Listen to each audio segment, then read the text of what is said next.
그런데 여러분, 예수님 부활하셨는데 끝이 아니에요.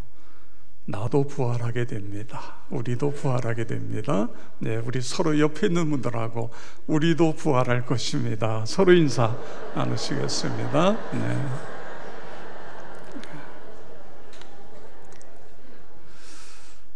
인간에게 있어서 어떤 절망이라고 한다면 죽음을 이야기할 것입니다. 그와 반해서 절대 희망은 영원히 사는 것입니다. 다시 사는 것입니다. 그래서 사람들은 어떻게 하면 더 오래 살까? 영원히 살 수 있을까? 그래, 종교를 만드는 사람들도 있었고, 불로 초를 구하라 세계를 다닌 사람도 있었고, 또 갖가지 보약들을 만들어서 인간의 수명을 점점 늘리고 있습니다. 그런데도 결국 인간은 이 땅에 살다가 때가 되면 가는 거예요. 영원히 살 수 없는 것입니다. 그런데 그 죽음을 이기신 분이 계십니다. 무덤 문을 여시고 다시 살아나신 분이 계십니다. 사망 권세 이기시고 부활하신 분, 바로 그분이 우리가 주님으로 믿는 예수 그리스도, 믿으시기 바랍니다. 그렇습니다. 이 예수 그리스도께서 부활하셨는데 그냥 어느 날 갑자기 부활한 것이 아닙니다. 예수님은 살아생전에 여러 번 반복해서 내가 죽었다가 다시 살아난다, 이 이야기를 계속 하셨습니다. 마태복음 16장 21절에 보면, 제가 하얀 글씨 좀만 읽겠습니다. 많은 고난을 받고 죽임을 당하고 제3일에 살아나야 할 것을 제자들에게 비로소 나타내셨다. 첫 번째로 예수님이 당신이 죽으셨다가 부활하실 것을 첫 번째 말씀하신 내용입니다. 마태복음 17장 9절에 가서 보면, 인자가 죽은 자 가운데서 살아나기 전에는 본 것을 아무에게도 이르지 말라 하시니, 이것은 변화산에서 내려오면서 사랑하는 세 제자 베드로, 야고보, 요한에게 하신 말씀인 것입니다.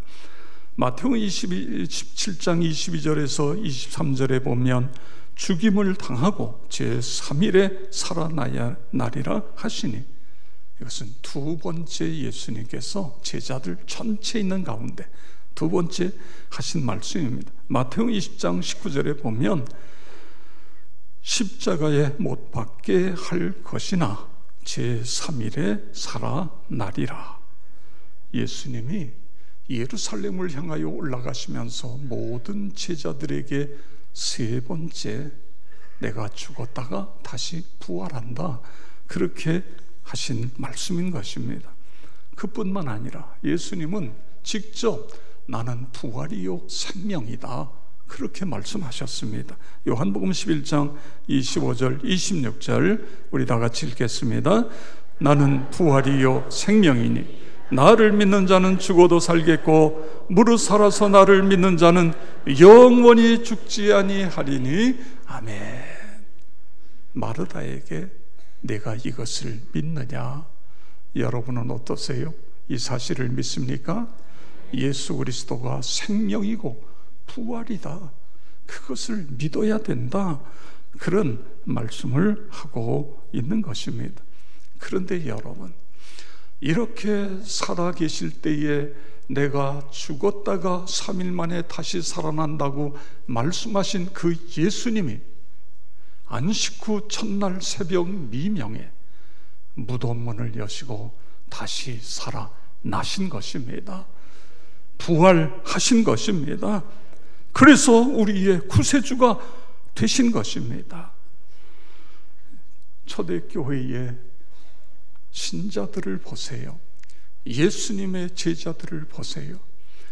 예수님께서 겟세마네에서 붙잡히고 그리고 이제 대제사장의 뜰에 잡혀갔을 때에 그 제자들은 다 두려움에 떨고 다 흩어졌어요. 그리고 거기에 베드로는 멀찍이 쫓아가고 그리고 제자 가운데 하나는 뭘 뒤집어 쓰고 거기에 들어가. 그런데 거기서 베드로가 3번이나 예수를 모른다고 부인하지 않습니까? 이렇게 부활하신 예수님을 만나기 전에 그들은 패배자입니다. 그들은 연약했어요. 죽음이 두려웠어요. 그런데 부활하신 예수님을 만난 다음에 이 사람들은 완전히 다른 사람이 되었습니다. 예수님을 죽음으로 몰아넣었던 그 재판정 앞에서 베드로가 뭐라고 이야기합니까? 우리는 보고 들은 것을 말하지 아니할 수 없노라. 너희가 십자가에 예수를 죽였는데 하나님이 그 예수를 다시 살리셨다. 우리가 눈으로 보고 우리가 증인이다. 우리는 이것을 전하지 아니할 수 없다. 그러면서 담대하게 이 십자가 부활의 복음을 전하고 있는 그런 제자들의 모습을 볼 수 있는 것입니다. 부활의 예수님을 만나시고 여러분들도 그렇게 부활의 복음을 증거할 수 있는 여러분 모두가 되어지기를 축복합니다. 오늘 본문 고린도 교회에 보낸 바울의 서신 증언, 이 증언을 보면 바울은 계속해서 부활의 복음을 이야기하고 있습니다.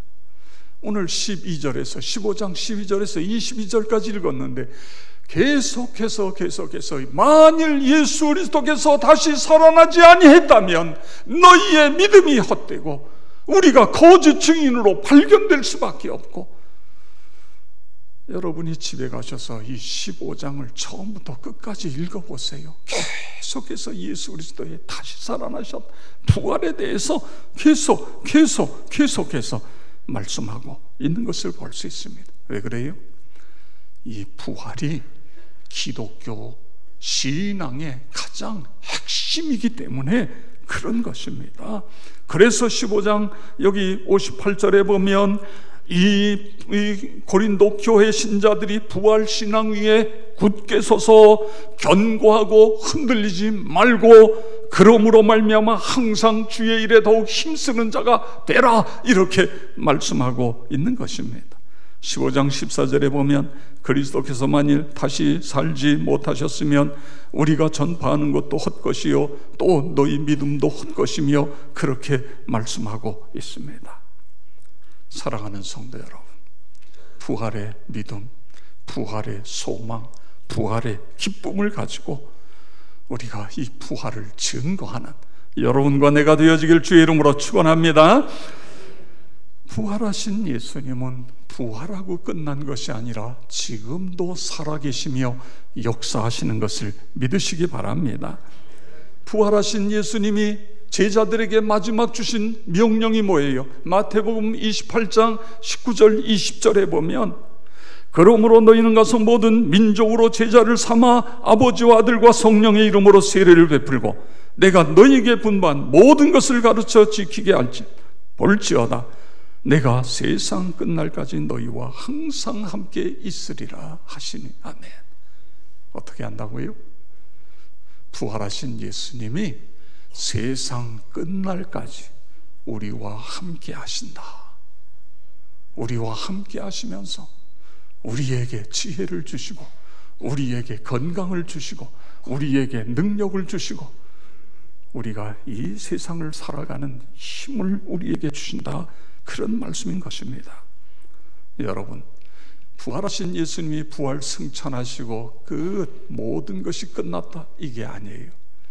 부활 승천하신 예수님은 다시 우리에게 오셔요. 사도행전 9장에 보면 사울이라는 사람이 나타나지요. 이 사울은 우리가 잘 아는 대로 스데반 집사님을 죽이는 데 증인으로 섰어요. 그리고 예수 믿는 사람들을 잡아다가 감옥에 가두었습니다. 예수 믿는 사람을 잡기 위해서 예루살렘에서 저 다메섹, 다마스커스 여러 날 걸려서 가야 되는 그 먼 거리를 거기를 갔다가 거기서 누구를 만나요? 부활하신 예수님을 만나는 거예요. 사울아 사울아 어찌하여 나를 핍박하느냐. 주님 누구십니까? 여기 주님은 예수님 그런 뜻이 아니에요. 자기보다 높은 사람을 부를 때에 누구시지요? 내가 핍박하는 예수다. 내가 죽어서 땅속에 묻혔다고 그렇게 알고 있는 예수, 나는 죽은 것이 아니라 부활하신 예수다. 그 예수가 사울을 찾아왔어요. 그래서 이 박해자 사울이 전도자 바울로 바뀌어지고 있는 것을 볼 수 있어요. 전 세계를 다니며 복음을 전합니다.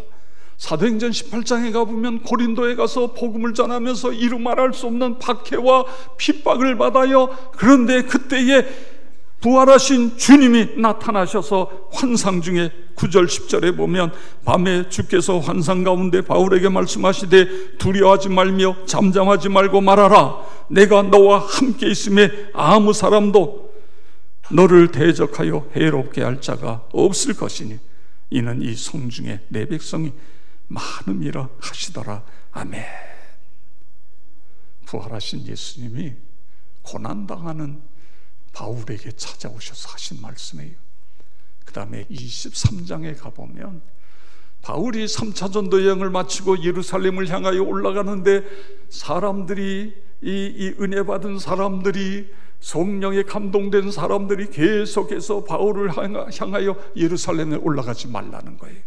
심지어 어떤 사람은 바울이 매겨 있던 띠를 갖다가 자기 몸을 매놓고 예루살렘에 올라가면 이런 일을 당한다.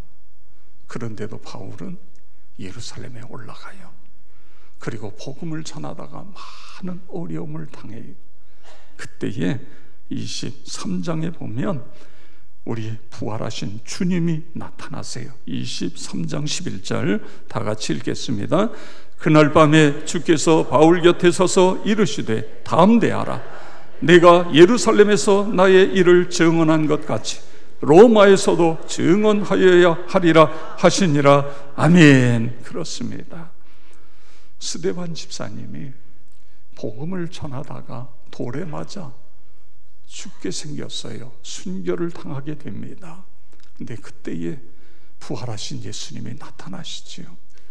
그런데 여러분, 예수님이 부활하신 예수님이 바라볼 때 너무너무 안타까워요. 내 복음을 전하다가 돌에 맞아 죽어가는 스데반 집사님을 너무너무 안타까워.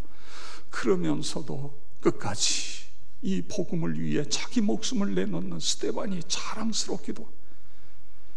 그래서 예수님이 앉아서 계신 것이 아니라 자리에서 벌떡 일어나셔서 스데반의 눈에 자신의 모습을 보여주시는 내용이 사도행전 7장 55절 56절에 나옵니다.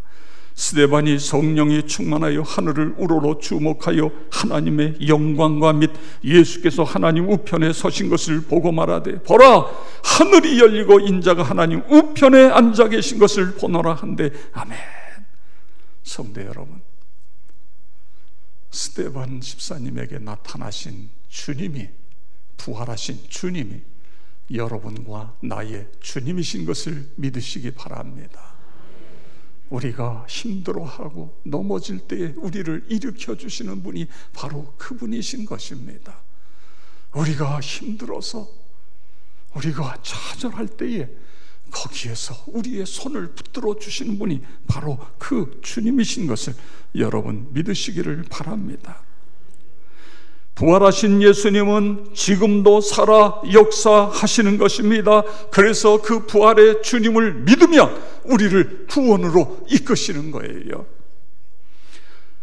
사울을 그렇게 기독교를 박해하던 예수 믿는 사람들에게 못살게 굴던 그 사울이 예수를, 부활하신 예수님을 만나는 순간 구원을 받은 것처럼 여러분도 그 예수를 여러분의 마음속에 모시면 내가 구원에 이른다는 사실을 여러분 믿으시기를 바랍니다.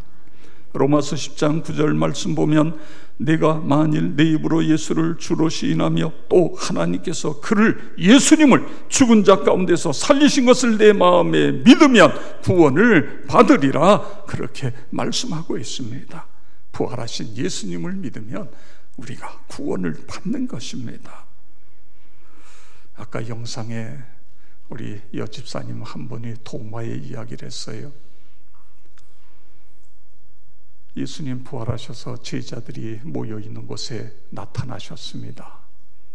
그런데 거기에 도마가 없었어요. 나중에 도마가 오니까 제자들이 도마를 붙잡고 어디 갔다 와서 예수님 오셨다 가셔서 예수님 부활하셔서 예수님이 부활하셔서 우리에게 평강이 있을지어다, 성령을 받으라, 아버지께서 나를 보낸 것처럼 나도 너를 보낸다, 이런 말씀하셔서 그랬더니 도마가 뭐라 그래요? 돌아서 아니 죽은 사람이 어떻게 나는 내 눈으로 보고 내 손으로 만져보지 않으면 못 믿겠어. 그러니까 어떤 일이 일어나요? 그 다음에 부활하신 예수님이 다시 찾아오셨어요. 도마를 위해서 찾아오신 거예요. 도마야, 봐라. 그리고 네 손을 내밀어 옆구리에 넣어봐라. 믿음 없는 자가 되지 말고 믿는 자가 되라. 성도 여러분,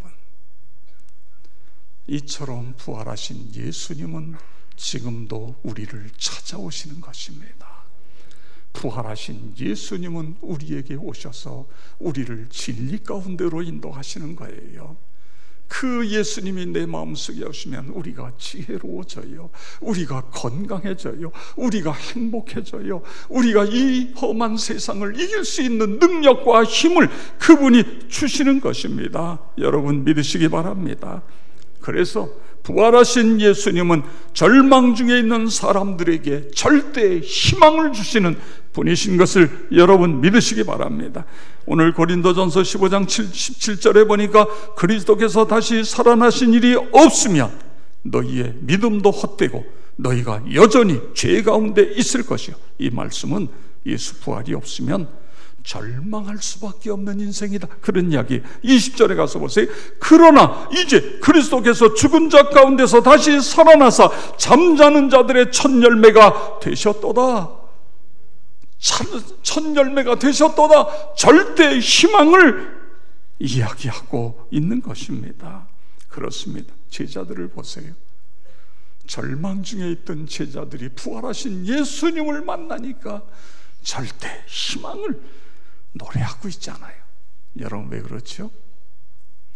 예수님이, 부활하신 예수님이 내 마음에 오시기 때문에 그런 거예요. 우리 고린도후서 4장 7절에서 9절 다 같이 함께 읽겠습니다. 우리가 이 보배를 질그릇에 가졌으니 이는 심히 큰 능력은 하나님께 있고 우리에게 있지 아니함을 알게 하려 함이라. 우리가 사방으로 우겨싸움을 당하여도 쌓이지 아니하며 답답한 일을 당하여도 낙심하지 아니하며 박해를 받아도 버림받지 아니하며 거꾸로 뜨림을 당하여도 망하지 아니하고. 아멘. 우리가 어떻게 이렇게 된다고요? 우리가 어떤 사람이에요? 질그릇 같은 존재예요. 여러분, 질그릇은요 떨어뜨리면 산산조각이 나요. 그런 것처럼 우리 인간은 연약한 존재예요. 상처도 많이 받고 이런 연약한 존재인데, 그런데 이 질그릇에 뭐를 가졌어요? 이 보배를 가졌으니, 부활하신 예수 그리스도를 가졌으니, 부활하신 예수 그리스도의 영이 우리 안에 들어오게 되면 사방으로 우겨싸임을 당하여도 답답한 일을 당하여도 낙심하지 아니하고 박해를 받아도 버림받지 않고 거꾸로 뜨림을 당하여도 망하지 아니한다, 그거예요. 이런 은혜가 여러분에게 있기를 주의 이름으로 축원합니다. 부활하신 예수님은 우리 믿는 자들에게 부활의 소망을 주신 것입니다. 15장 22절 보면 아담 안에서 모든 사람이 죽은 것 같이 그리스도 안에서 모든 사람이 삶을 얻으리라. 여기 그리스도 안에서 모든 사람이 삶을 얻는다는 것은 그냥 이렇게 살아간다는 것이 아니라 영원한 삶을 얻는다, 그런 말씀인 것입니다. 천국을 얻는다, 그런 말씀. 그래서 이 말을 이렇게 바꿀 수 있어요. 예수 부활, 나도 부활. 여러분 믿으시기 바랍니다. 첫 열매가 되셨도다. 예수님께서 부활하셔서 첫 열매가 되어 주신 것입니다. 요한복음 6장 20절에 내 아버지의 뜻은 아들을 보고 믿는 자마다 영생을 얻는 이것이니 마지막 날에 내가 이를 믿는 자를 다시 살리리라 하시니라. 그렇습니다. 믿으시기 바랍니다. 고린도후서 4장 14절에 보세요. 주 예수를 다시 살리시니가 예수와 함께 우리도 다시 살리사 너희와 함께 그 앞에 서게 하실 줄을 아노니. 아멘. 여러분과 내가 저 영원한 하늘나라의 시민이 되는 거예요.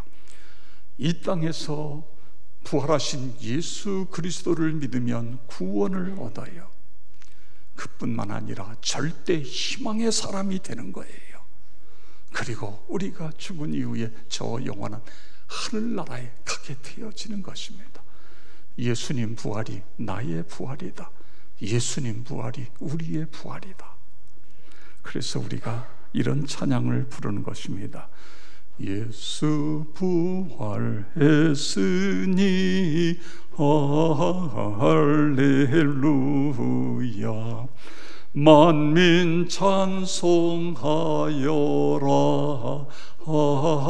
할렐루야. 그런데요 4절이 중요해요. 우리 4절 다 같이 4절에 우리 부활하겠네. 고기를 여러분이 생각하시면서 힘차게 부르겠습니다.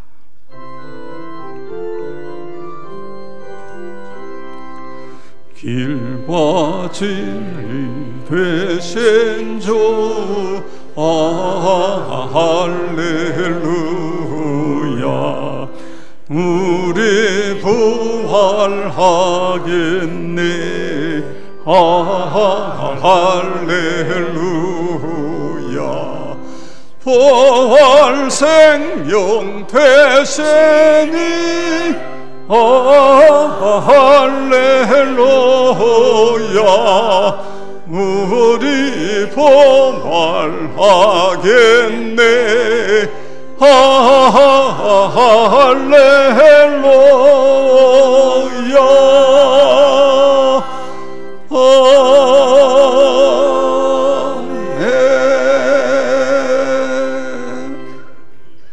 예수 부활하셨으니 우리 부활할 것 여러분 믿으시기 바랍니다.